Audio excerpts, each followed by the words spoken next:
And now, with Sound Investing, here's Paul Merriman. Well, how many times have I said this is going to be a special podcast? Well, this is not only a special podcast, but it's actually a start of a series of podcasts that happened because Chris Pedersen, who's here with me, our director of research, was invited to speak at the Orange County AAII, that's the American Association of Individual Investors, at their monthly, I think it is, a Saturday a meeting, and to speak for 2 hours, which anytime I get a chance to speak for 2 hours, I grab it. And I watched it.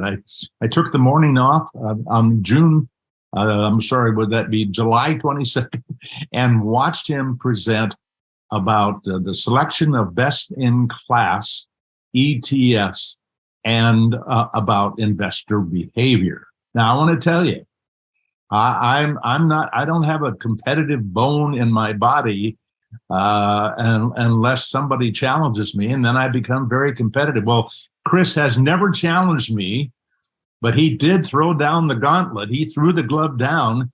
He had almost 1,500 people sign up for that presentation. And this may not sound as good as you would like it to be, but we're used to it.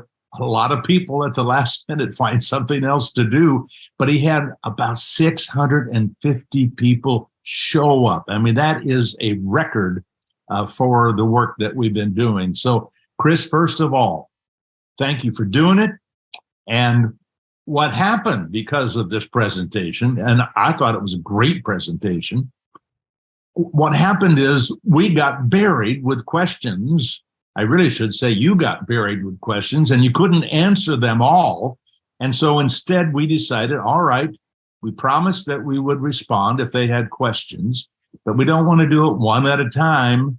We want to share it with all the people that follow our work. So today we're going to take on 16 of the approximate, 60 questions. Chris, isn't that about what we got? Actually, I think we got about 100, but when you weed out the comments and you look for overlap between them, there's probably about 60, and there may even be a few of those we decide are simple enough or were covered in the presentation we don't want to speak to. But it was a lot, and I always wondered, does that mean I did a poor job of explaining things? So there were all these questions, or did I just get people thinking, and maybe it brought up things they hadn't thought of before? You know, I would say there were some people who came to that presentation with these questions in mind. And since you did not address everything you know, they took the chance to ask you. And so I'm pleased, by the way, that you share this time with me, because you could have just picked up the microphone there and had recorded this on your own. So I'm very excited, and so I've got the questions here. I'm going to read them more or less word for word as they were asked. And what is not included in here, I want you to know, Chris, all of the kind comments about your work. You just and by the way, when I saw your outline, your PowerPoint, I knew this was going to be a great piece. So anyway, enough of that. Well, thanks for drumming up a crowd. You promoted it well. I think without your help, it would have been a small group. So much appreciated. I'm happy with however we got there, and that's wonderful. I've arranged these a bit to be together so that we can kind of dig deep into the concerns people have about bonds or about diversification, et cetera. The first question I'm going to land on here, it says the analysis presented showed some allocations using short-term treasury bonds. Given that intermediate-term bond index funds were devastated by recent interest rate hikes, should retirees be instead favoring short-term bond funds? So what's your response? We try to recommend things that are evergreen because we're trying to advise people to be buy and hold investors. And that means we don't change our recommendations based on recent market conditions. But the pain is real. And it's some of the worst pain we've seen historically for bonds. Last year was a really, really tough year. Now, we, in our history, never told people owning bonds, you'll never lose money. They come with some risk. There are times, especially when interest rates are going up, that risk is high. We haven't experienced that for many, many years, which is part of the reason last year was such a surprise. So I think for people, it is a little bit of a wake-up call to say, is your portfolio right-sized for the risk tolerance you have? If you had our diversified portfolio of bonds, as the bond part of your portfolio with stocks last year or equity funds, they still acted as shock absorbers. They still reduced the volatility you would have seen if you'd been all stocks. But both of them went down, and it was a tough year. So I don't think people should change the bond part of their portfolio based on that 1 year of history. But I do think it's good for them to look at that piece of history and say, did it exceed my risk tolerance? Was I surprised by how much volatility I had signed up for?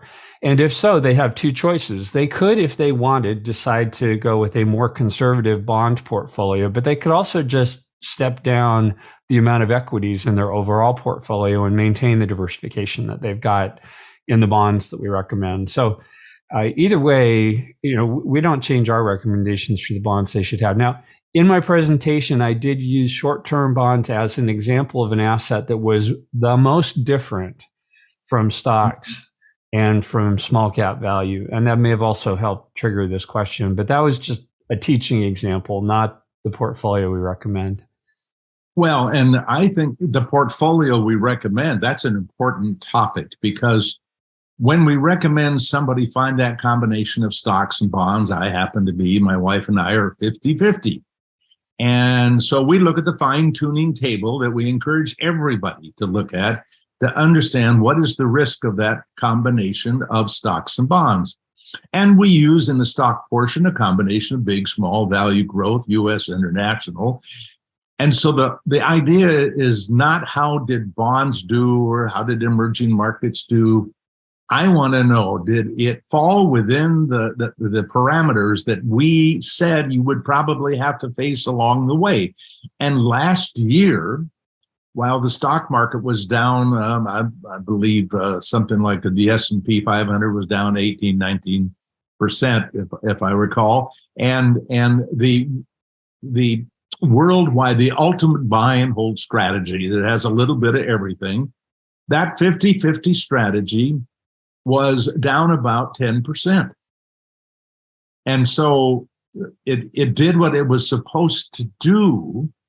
But when you start looking at the pieces, what do you do with that when you see that something that you have in your mind has low volatility all of a sudden has high volatility? Or what do you do with the S&P 500 when for 50 years it has a big rate of return, but the decade you own it, it loses 1% a year? What judgment do we bring to the table then?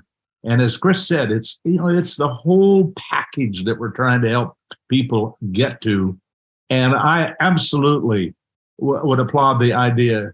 If this risk is bothering you, then maybe you should look at how much equities you have in the portfolio, because that could be down 50%, as we know. All right, let's look at number 2.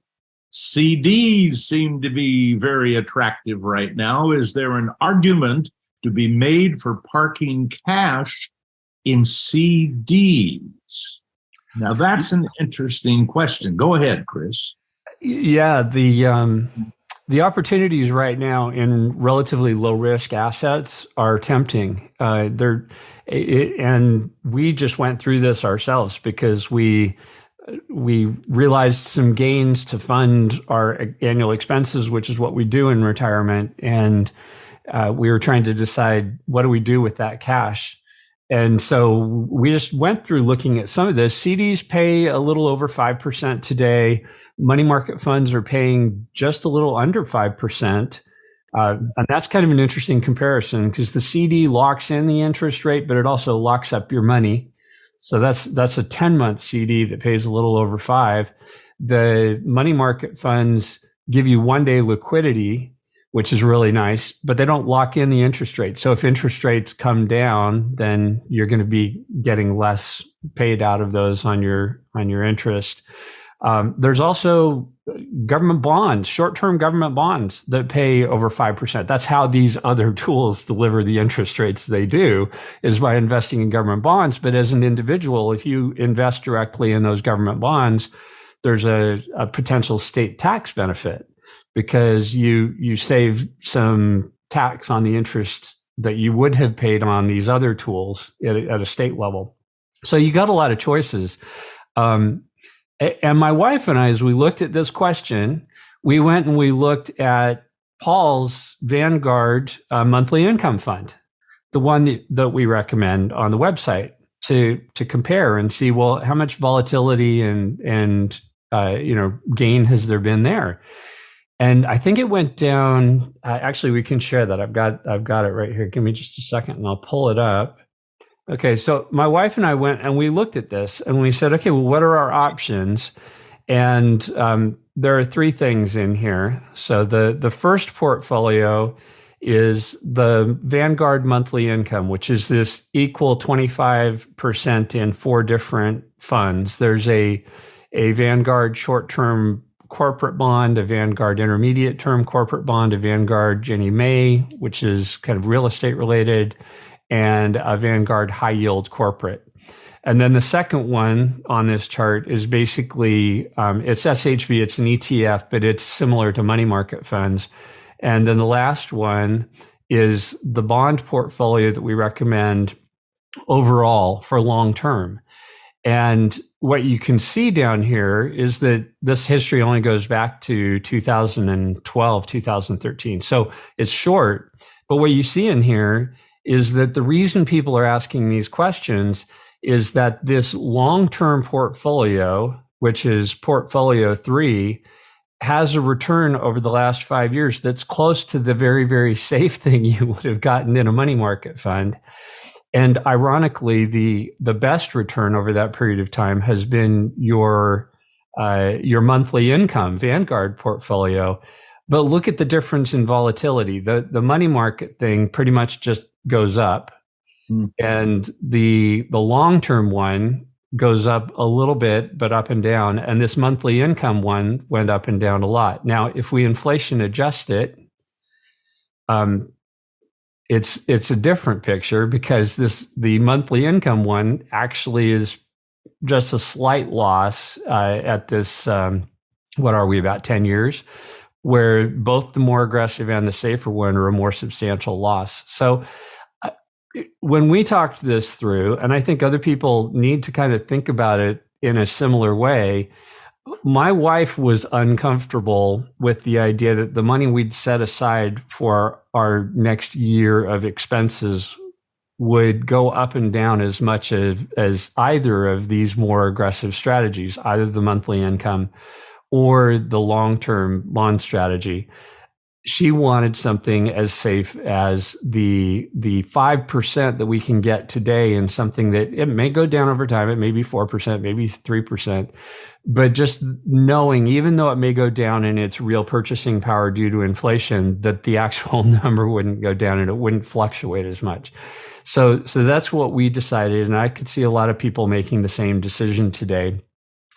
But I think we're giving up in the long term the potential for greater return, because when you endure the volatility, especially if interest rates start to come down, either of these other portfolios will likely outperform it, especially as the interest rate on this more conservative investment comes down. The money market fund will pay less in time. So that was my thinking on answering this question. But I had a question back for you, Paul. I'm wondering, between you and Zan, how are you guys doing with this Vanguard monthly income? Is it bothering you or her at all?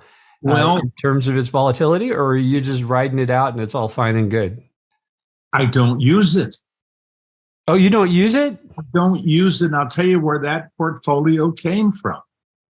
What we actually use in the long-term portfolio is the spread between the three government bond funds, okay? That's what we use in our buy and hold portfolio. We do not use the monthly income. But so what do you use? Yeah, I knew that you would. I know where you're going. So the long-term one, you use our long-term recommendation. That makes sense. But what do you do for your short-term? We put it into the corporate, high-grade corporate index, basically at Vanguard for our 1 year income. That portfolio, the 4 funds, that was designed for people who were looking to get a higher interest rate, a flow of interest to live on. Because those government bonds that we like it for stability don't pay as much in regular income. So this was meant to be a diversified portfolio for people who didn't care about the higher volatility of the bonds themselves, theoretically, but they did want to get more income. So we have a lot of people chosen knowing that they're getting into a more risky, for example, the Vanguard High Yield Bond Fund in 2008 went down about 20%, whereas our combination in our buy and hold portfolios went up about 7%. So it really is for, and I guess I should note, we're not looking for more income. We're looking at our account in terms of living off of it and going. You're looking for capital preservation, aren't you? A combination of capital preservation and reasonable growth. And so when I say we don't use it, I do recommend it, but that doesn't fill a need that we have. So what do you so what fund do you put your short-term money in? Well, it is the Vanguard short-term investment grade bond fund. Yeah. EFSUX. All right, let's take a look at that then. We'll do that in over here. And while you're doing that, Chris, I want to tell you what our belief is. We know we're going to get tagged from time to time with an interest rate situation that is not to our benefit. But we are taking out more money than we need to live on. So we have decided that on an ongoing basis, every year, that if we use the short-term bond fund, we're going to get a little more volatility, but we're going to be rewarded for that for a return that will be higher in the long term. Now, my long term is getting shorter and shorter, but it doesn't change the belief that it's of all the places we're taking risk. I mean, I think about our holdings in the S&P 500 or small cap value or emerging markets. This is considered almost riskless, and yet it isn't purely riskless. We are reaching a little bit. And what did you find? I really appreciate that last point you made. When you look at the portfolio as a whole, what you do with the short-term cash part of it that you have it's going to be a small impact on the total for the vast majority of people, but it's potentially an emotional one because it's what you're living off of. It's what you're planning around. So what I did here is I went back and I changed my set. So the first fund now, Portfolio 1, is the fund that we believe you use for your short-term cash. Portfolio 2 is basically a money market fund, and Portfolio 3 is this Vanguard monthly income fund, or portfolio, I should say. So Portfolio 1, which is the one that you use, is right between the two. Yeah. The safest is the money market, or that could be short-term, very short-term bonds as well, or a CD. They're all going to be about the same as long as you use the right horizon, like 10 months on the CDs. And then the most aggressive one up here is this monthly income. And so very, very interesting. You've got something that sits in between, and you're right, it gives you some growth potential, but not a lot, but it also gives you some volatility. And in this brief history, the worst drawdown for this portfolio one, which is your solution, has been about 6%. So you're putting on an annual basis kind of 6% chance that you lose cash, but in exchange, in the long run, you're getting this sort of 2% CAGR. 1.8 is what Portfolio Visualizer shows over this period of time. So, yeah. And if I could add one thing, Chris, I mean, this is what is so complex about how people think of their investments. We know we're taking out more money than we need, but a lot of that money goes to charity.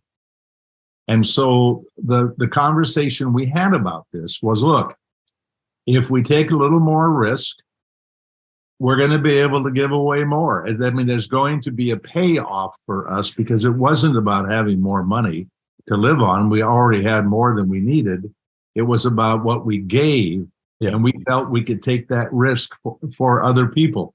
And just as in our rest of our portfolio, I mean, I've got some money in a hedge fund that I started back in 1995. It isn't for me, it's for my kids.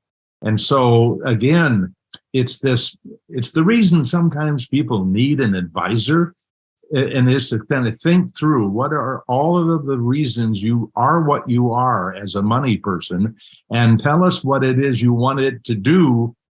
And that's the fun of being an advisor. The part that is hard, and I don't have to do anymore, is I say to somebody, I think you should consider putting, let's say, your cash need money for the next year into a particular fund that I have, but I've had it for a long time, and they just got it and it just went down. Well, as a teacher, nobody calls me and says, wait a minute, teach, we put it in there and it went down. What the heck is going on? But when I was an advisor, believe me, I got those phone calls, and it's a whole different life. So we're trying our best to give good advice, but it does not dig into the details of who each person might be. All right, thanks. Thanks for your comments. Number 3, I know you have advocated for using funds that include globally diversified equities, such as the Vanguard Target Date Funds or the Worldwide 4-Fund Strategy. I have family members that have said that only by investing in different currencies and buying equities and bonds in those other countries are you really covered if the U.S. goes through a really terrible time. What do you think about that? Do you think buying an internationally diversified index fund, then in parens via a U.S. brokerage firm, covers the risks? So you want to make any comments about currency risk and how you think of it? Yeah, I think currency risk is part of it, but I think this is actually getting us something more fundamental, because what I hear them saying, if you want to buy investments in other countries where you actually purchase them in the other country in their currency, first of all, I don't know how to do that. That would be a tricky thing. When I'm traveling, I never go to a broker and say, hey, I'd like to open an account in your country and buy using your currency. That would be not impossible, but it'd be tricky. And so I think what I hear them saying is, if civil war breaks out and all of our institutions are destroyed, and the U.S. dollar is no longer respected, the safest thing to do to hedge against that is to have a place you can move to in a different country where you have a nest egg. And I can't argue with that. It just seems very, very, very, very unlikely.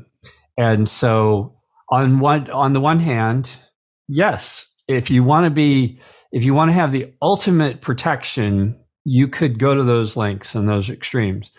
But I think you can temper that with the thought that the vast majority of the powers that be in the United States are interested in preserving and propagating the system that we have and protecting it. Our political leaders, for the most part, are wealthy and invested, and so they don't want to see this system fail. More and more of our citizens, the vast majority of our citizens, have a nest egg that is invested. They don't want to see this system fail. So I think that the overwhelming momentum is in the direction of trying to preserve the system, and you can get very inexpensive, convenient diversification just by owning U.S. funds that invest internationally. Does that protect you against Armageddon? No, but Armageddon may mean that equities don't matter anymore anyway. But it does protect you against a decade of poor performance in the United States. It protects you against what we know is historically fairly common, where there's a period of time internationally where things go well and they don't go as well in the United States. So I think it's the way I look at it is the recommendations we make are cheap and relatively inexpensive insurance if you test them historically. Well, and of course, those international funds, in most cases, the ones that we recommend are not hedged against currency diversification. So you actually, if the dollar declines in value, you could get a boost in your international returns. In fact, if you look at our returns over the last 53 years and go back to the early years, there was a period where that made a big difference. But over the entire period of time, whether you were diversified for currency risk or not, you came up with about the same return, which is what basically the academics tell us, is that currency risk and managing it is not going to lead to a higher long-term return, but it should lead to less volatility. It should smooth the ride. So when somebody says, will I be okay in the U.S. 4-fund strategy or the 2-fund S&P 500 small cap value? Yes, they're what you're talking about, Chris, the catastrophic event for our society here could happen. It's a long shot, but a lot of people believe we're on the path to it right now. But the bottom line is that you will get exposure to the value and the large and the small, et cetera, with a plain 4-fund strategy in the U.S. And the returns are virtually the same when you create it with 4 funds, half U.S., half international. So I'm not worried about the catastrophic downfall of our society. I don't know how to emotionally deal with that. If I really believe that was coming, do we take advantage of the fact that my wife has the right to be a Swiss citizen? That's not on my mind. I really like it here. But I appreciate your comments. Number 4, my wife and I are 70, and our portfolio is 75% in cash. Considering how extended the major markets are at this time, how should we begin to invest? Dollar cost average, they ask. Now, boy, when I read that, I just thought, oh my God, this is the very thing that we worry about. There's some reason they're sitting in 75% cash. I don't know what it is. As an advisor, you'd like to know that, but do you have a quick comment about their question? Yeah, the core message, I think, in my presentation was built around, I don't know, everybody listening will have seen it, but it was built around these pictures of 2 different kinds of birds, right? One is a puffin that dives deep under the water. It can't really fly very well, but it can dive really deep and it can catch fish while it's got fish in its mouth. And it's got these kind of special powers to be a really goofy, weird, different kind of bird. And the other one was a northern fulmar, which glides along the surface and picks up the fish that it can easily, and it scavenges, and it looks graceful like a bird, right? And my message was, what kind of investor are you? You need to know yourself. And the kind of investors we're looking for are a little bit more like the puffin, the ones that we're educated. If they're going to listen to podcasts like this and listen to me blather on for a couple hours on a Saturday, they're willing to learn, and to learn that to get a different return, you have to exhibit different behavior, and you have to tolerate tracking error and not just look like the S&P 500. So when I read this message, I think this person may not be well suited to exactly what we're advocating. And I feel for them, because clearly there's probably been some market timing here. And I don't know how to advise somebody to do that well. The history suggests that there's little evidence anybody can do it well, even professionals, or only a very, very small percentage of them, if they can. And so I guess compassionately, I would try and say, if dollar cost averaging is what it takes to get you back in the market, yeah, let's go do dollar cost averaging, because you're not going to be able to time it perfectly. And I guess the one other thing I would say compassionately, just because it sounds like maybe this person needs more help or wants more voices, is go listen to Rob Berger's one of his most recent podcasts, because Rob actually looked at the science and the studies that look at dollar cost averaging into the market. And the only footnote I'll add to Rob's podcast is that there's very little history. So he was looking at, does it make sense when the CAPE ratio is high to dollar cost average instead of lump sum into the market? And the problem with that kind of analysis is that the CAPE ratio has only rarely been as high as it is now, or has been at the last peak. And so there's very, very little history on it. And if you were to look at the whole history, the academics would say you'll make more if you lump sum, if you just go lump sum in. But there have been a few times where dollar cost averaging was better. And the behavioral part of it's probably more important for this individual. If that gets him back in the market, get back in the market, and then stay there. Please stay there. Don't jump out. Well, and have the right amount of fixed income. Yes. In a sense, I would be a dollar cost average kind of person, and because I'm defensive, and I'm 50% in bonds. I have friends that are 100% in stocks still at my age and older, are still 100% in stocks. And boy, we are birds apart. And when I look at how they feel about their investments. And so to be at 70 and not be sure what that next step should be, it's more than just getting in dollar cost versus lump sum. It's really also a big question. How much equity should you have in your portfolio? And it may be it's only 20%. And it may be at 20% to go in relatively quickly with a dollar cost average would be okay. But if it's going to be a huge part of the portfolio, it may be you should do it over 2 or 3 years. And to really think how aggressive you want to be.